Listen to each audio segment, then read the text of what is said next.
My name's Steve Johnson. I'm from Chicago, Illinois, 32 years old. Forsaken Warrior, so it's like a two-part story. Forsaken Warrior was originally, it started out as a company that I was trying to start.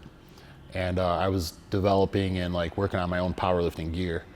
But how Forsaken Warrior came about is as I was growing up, I was like an overweight kid. So I was just trying to like find my way and, looking for help. And like, I feel like people turn their backs to me, when I needed it, maybe somebody to turn to or someone I looked up to. So I just kind of figured it out on my own.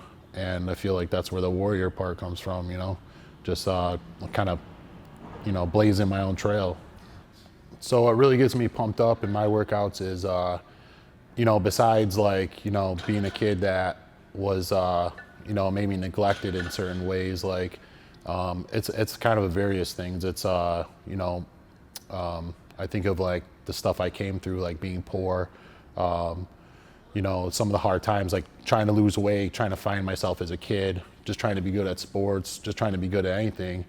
And, I think about that stuff. I think about my kids, and, where I want to be and really where I've come from to really get me all fired up. So those videos that are online and stuff, you see me screaming and yelling, that's like all the stuff I'm thinking about. Like the past that I had before is something I never want to happen to me again. So I think about all that stuff to get me going and pushing forward. So what specifically gets me fired up about my kids is, so I was married once before and divorced now, but just some of the drama with my kids, like, not being able to see them, especially the first couple months of the divorce, not being able to see them, fighting to see them, and then finally when I was able to see them. So I think about that, just that time that it was difficult. Even now, some of the things that I go through now, just to even spend time with them, I think about that difficulty. So my kids are, their ages are 4 and 2,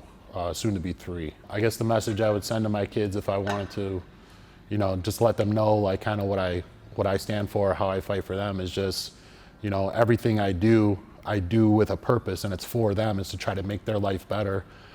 Even in powerlifting, like just the success I have in that, and then the goals and stuff that I have in the future, everything I'm trying to put in place is in their benefit, and that basically I've always been there for them, not even if I don't get to see them all the time. My biggest lifts as a powerlifter so far is a 804 squat, a 501 bench, and a 843 deadlift. Basically I lift like a maniac because I'm trying to make a name for myself, and like I know that I'm not going to be an athlete in the sport forever. So now I'm starting to coach people too, and I just want to like kind of leave something behind for everybody else to kind of work off of. So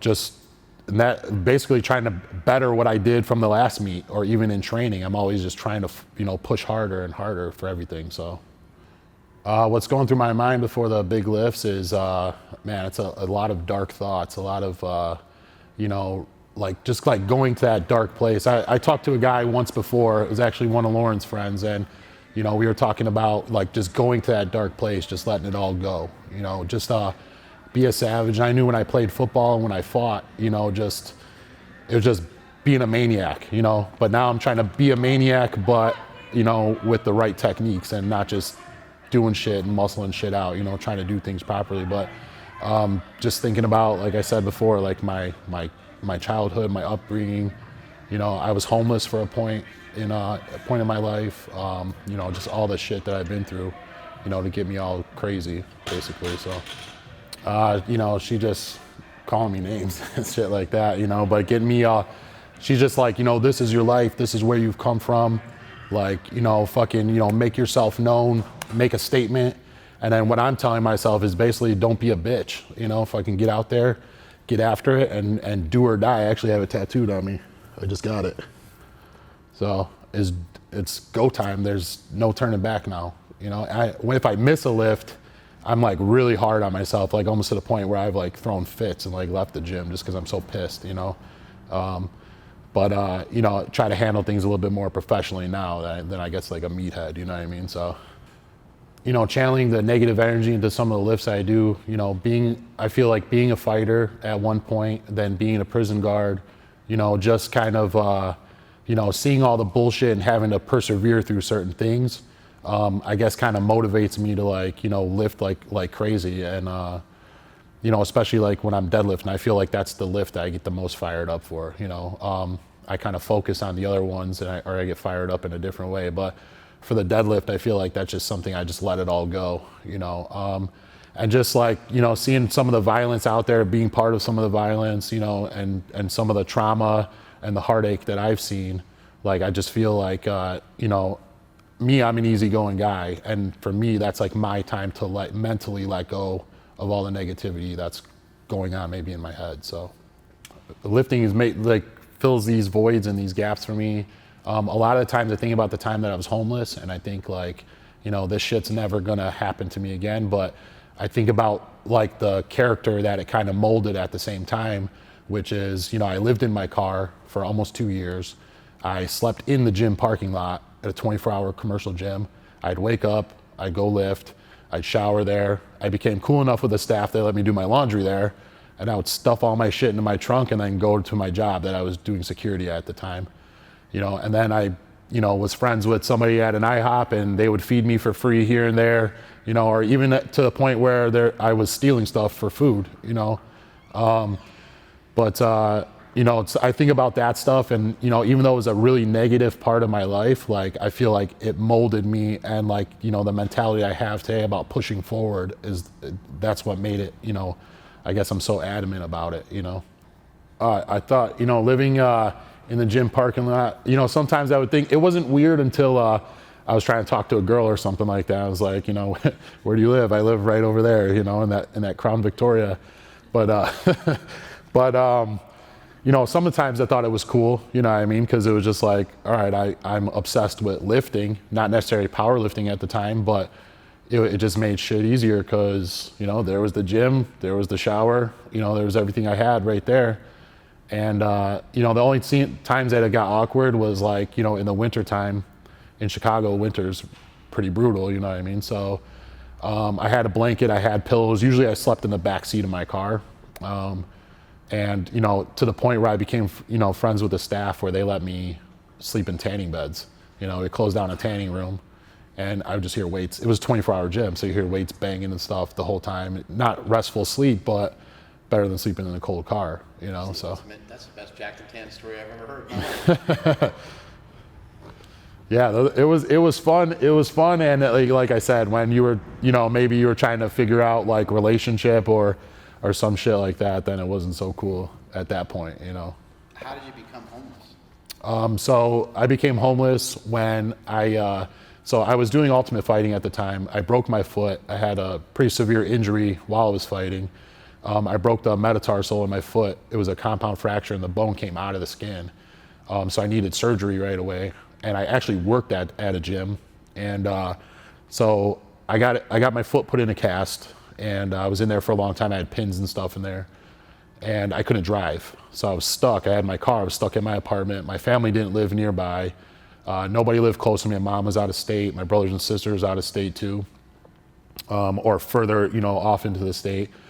And, you know, for a while, my boss would pick me up and drive me to work, but after a while, they got old because I lived so far away from the gym, and I just didn't have transportation. So eventually, I ended up getting let go, and then, you know, I didn't have a way of making money. I was stuck at home, nobody around. My parents were poor. They couldn't really help me out. So making money was a problem, especially when you can't walk around or can't drive around or get transportation, because I lived in suburbs too. So they kept, I didn't pay my rent. They kept sending me notices and notices. And then around the same time I got my cast off and I was going through the rehab for it, and it was already too late. You know what I mean? So I came home and the sheriff's department was there, and they were taking all my stuff out and they were putting it on the grass. And I was just like, okay, well, I just took all the shit I needed. I took my clothes, I took, like, you know, some toiletries and just stuff that was important, and I just drove away from the rest of it, and I didn't know where to go. So ended up in the gym parking lot. That's where I ended up. I figured I'm gonna go work out anyway, so might as well park my ass here. So like I never let life really like, just, put me down basically. For the most part, I stayed very positive all the time, even though I was in like really shitty situations. But, I'm sure at times, I can't recall any, off the top of my head, but I'm sure at times I was kind of maybe like, why did this happen to me? Stuff like that. But, and I've told Lauren this story before too, where I sat in my car and I just went, what the fuck am I doing with myself? You know what I mean? So that compelled me to actually sign up for the sheriff's department. Like they were hiring, and I was a bouncer at the time too, as well as doing security for like construction sites.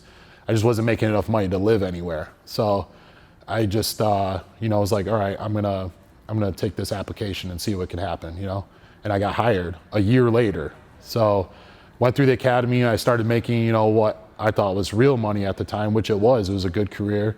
And I started out very like, gung-ho in the job. I was young, I was 23, and I was, just ready to kick some ass and fucking, just start a new path to life. And I got some money, I was able to get an apartment and buy a new car, and all that stuff was like, looked good for me from then on. But, at times I never, I try not to ever let, even now, I try not to let anything get to me, you know what I mean? And if it does get to me, then it just makes me lift harder in the gym. That's how I transfer all that stuff over. You don't have that same job now? I don't have that same job. So I recently resigned from it. I was an officer for 9 years. I just wasn't happy there. After 5 years in on the job, you're not considered a rookie anymore. So I was considered a veteran. I knew my way around the place, knew the job very well, but I just wasn't happy. I found myself after a while kind of closing myself off from my friends there at work, and just separating myself from everybody and just stop talking to everybody. And I would just look at the clock and just wait to go. I just knew that wasn't a passion anymore. I didn't care for it. And many talks with my mom about leaving, and basically just trying to plan it all out and, see what I had to do to make that happen, and so that I wasn't going to be, in a situation where I'm a poor motherfucker again, So made that happen, and the excuse came by me actually getting injured at work, chasing the inmate around a day room, and I rolled my ankle running up some stairs. It was nothing crazy, but of course, I kind of milked it just to get out of work, because I was just looking for a way out. And then I was sitting at home for a month and a half on like a duty injury. And then I told Lauren, I was just like, I don't think I'm going back. I was like, I can't stand this place no more. I was looking, even before I resigned, I was looking for ways. I was just calling in sick. I was just looking for ways to get out of it, and just channeling my energy somewhere else. So, finally I just never went back, and I went in to resign, turned my credentials in, and I walked out of there with a smile, and then ever since that day, everything's been much better for me. It's been happier, even though I'm making less money. I don't have the same benefits, but right now, like the mood is much better. I feel like I'm carving the path to what I really want to do. The most valuable lesson that I've learned is just never give up. Just work your ass off, and things might seem tough in the beginning, but it all come together in the end. And I kind of live by that. So that's just don't give up. Don't be a bitch, and fucking do or die. Having somebody by my side that's with me, Lauren, it's awesome. I've never been in a relationship like this. It feels like she just understands, she just gets it.